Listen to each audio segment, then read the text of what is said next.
Bonjour à tous et à toutes. Je m'appelle Alison Marion, je suis américaine, donc d'où vient le petit accent que vous allez entendre. J'ai travaillé pendant plusieurs années aux États-Unis en tant qu'animatrice avec les enfants handicapés et je travaille depuis 2 ans maintenant en gériatrie en France. Je suis la responsable de la vie sociale et de l'art thérapeute de l'établissement Les Jardins d'Amboise à Chassieux, qui se trouve près de Lyon. Et j'ai pu travailler sur ce projet avec ma stagiaire Caroline Morel. Donc, bonjour à tous. Donc, moi, c'est Caroline. J'ai intégré les Jardins d'Amboise il y a maintenant 1 an et je suis animatrice en formation BPGEPS animation sociale et en reconversion professionnelle. Donc, j'ai eu l'honneur de participer au projet avec Alison et les résidents. Donc, l'EHPAD, l'établissement hospitalier pour personnes âgées distinguées, on a pris des notes, appartient au réseau Résidalia. Donc, il est composé de 100 lits et est ouvert depuis juin 2022. Et actuellement, nous avons 95 résidents. Donc, en plus de 2 unités classiques, la structure est composée d'une unité de grande dépendance, de 3 UVP, dont une qui se nomme J2A, donc, qui veut dire jeunes âgés Alzheimer, donc atteints de cette maladie, donc à partir de 50 ans jusqu'à 70 ans. Donc notre projet s'appelle Rêver de faire une différence, qui vient de l'anglais Make a Difference, ou faire quelque chose de significatif. Et c'est inspiré du rêve d'une résidente qui souhaitait aider les autres, mais qui ne savait pas faire.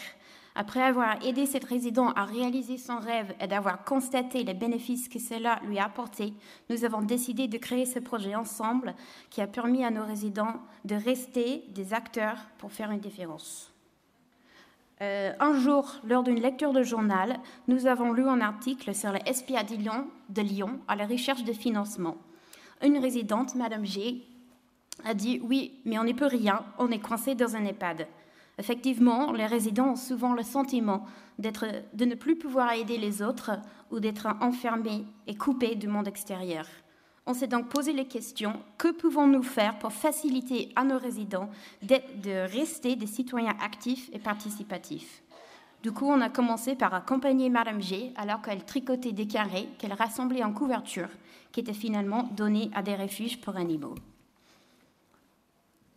Avec les réalisations de son projet, on a pu constater une diminution d'angoisse chez Madame G.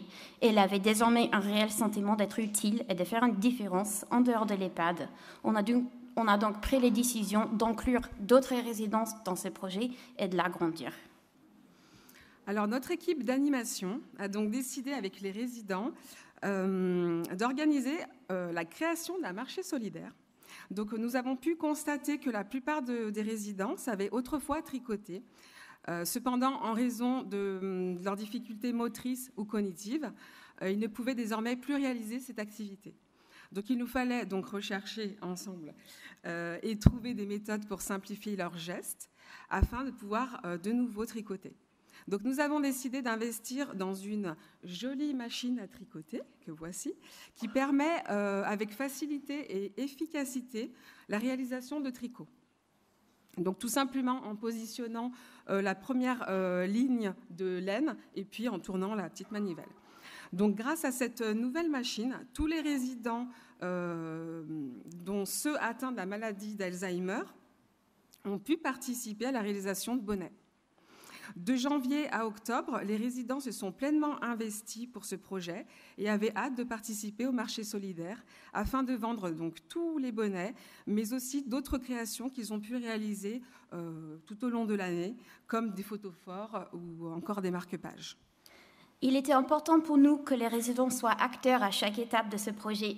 C'est pourquoi nous avons organisé une réunion avec eux pour voter sur chaque aspect de l'organisation de cet événement. Les résidents ont voté ensemble pour l'association à soutenir avec les bénéfices, le prix de chaque objet et à qui envoyer les invitations. Les résidents ont choisi l'association France Alzheimer parce que plusieurs participants ont perdu d'approche à cause de cette maladie. Ils étaient sensibles aussi au fait que plusieurs participants à nos ateliers de tricot étaient des résidents qui étaient en UVP et donc qui avaient cette maladie. Il était également décidé que le marché serait un événement ouvert au public. Nous avons invité les familles des résidents, mais nous avons aussi invité la mairie. Les résidents ont distribué les invitations sur le marché de village et on a demandé aux commerçants locaux d'accrocher les affiches dans leurs vitrines. Le marché était organisé dans le cadre de la Semaine bleue, le samedi 7 octobre. Les résidents ont aidé à l'installation du marché en portant les objets sur leur déambulateur. Ils ont tenu la caisse, ils ont discuté avec les clients, ils ont expliqué comment fonctionne notre machine à tricot et leur fierté était très évidente. Nous avons reçu la visite de France Alzheimer ainsi que la mairie et le maire lui-même qui a acheté 2 photos forts. Et l'élu, un bonnet. Et un élu qui a acheté un bonnet pour sa femme.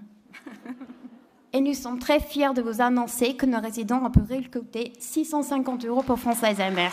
En 3 heures seulement. Merci. Donc, c'est avec joie que nous avons eu l'honneur de recevoir sur place la semaine dernière, donc c'est tout récent, 2 personnes membres de l'association France Alzheimer pour la remise des dons en main propre par certains de nos résidents qui ont été acteurs du projet vraiment du début et jusqu'à la fin. Ce projet, inspiré du rêve de Madame G d'être une citoyenne active, a apporté de nombreux bénéfices à nos résidents. En plus de la fierté et de la valorisation qu'ont éprouvé des résidents, l'organisation du marché a fourni une motivation et un objectif aux résidents pour participer aux ateliers. Lorsque de nouveaux résidents sont arrivés dans l'établissement, nous avons pu les intégrer rapidement dans le projet et de maintenir ainsi le lien social dès les débuts de leur séjour chez nous. Nous travaillons actuellement l'organisation d'un marché de Noël et prévoyons d'organiser d'autres événements comme ça à l'avenir.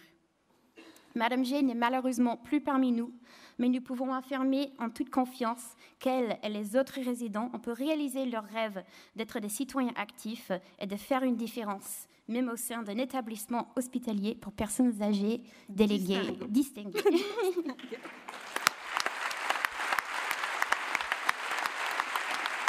Merci.